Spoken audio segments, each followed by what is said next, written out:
Hill from Service Dog Training Institute. We offer online self-paced courses and webinars to help you train your own service dogs.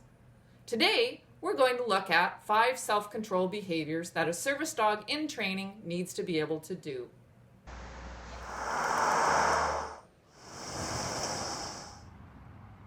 All of these involve self-control with different parts of life. They need to be specifically taught with incremental changes to the environment, do setups for specific distractions that are challenging for your dog, and teach your dog to generalize the skills to new locations. 1. A default leave it. This is where your dog chooses to ignore distractions and keep on doing what you have asked him to do. Some examples are when he finds food on the ground, wanting to greet other people or dogs, or chasing moving bicycles and running cats and squirrels. Your dog needs to be aware of, but choose to ignore significant distractions. Ideally, he will look to you when one appears in the environment and see what you want him to do about it. Is it something or nothing? The handler gets to choose which option to do depending on what it is and where you are and what is appropriate for the environment. 2. Loose leash walking. This is when the dog walks beside you in a relaxed position, not in a tight obedience heel. This can be one of the hardest behaviors for a dog to learn. Ideally, start with this behavior when the dog is young.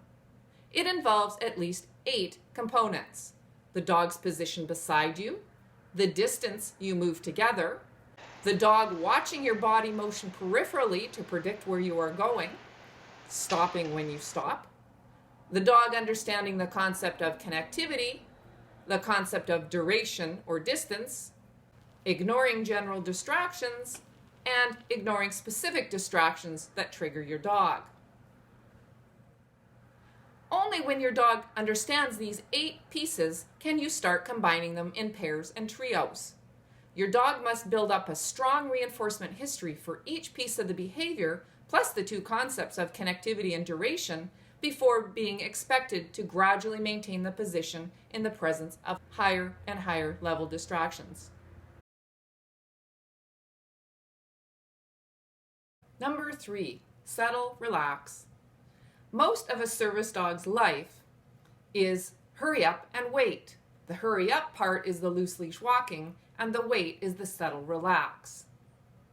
A dog needs to be able to settle on a mat or on the floor beside the handler for up to approximately 30 minutes. This is not a sphinx down or a rigid waiting. The dog is relaxed and able to lay down on his side or a rolled hip and even fall asleep. The dog may be beside you or tucked under a chair or even under your wheelchair. Behavior 4, waiting or patience. Standing or sitting position. If you stop to talk to a neighbor, stand at a crosswalk waiting to cross, or are paying for an item at the cash desk, a dog needs to calmly wait for an indefinite period of time. He may revert to a default sit or settle if the period is longer than about 2 minutes. 5. Potty on cue.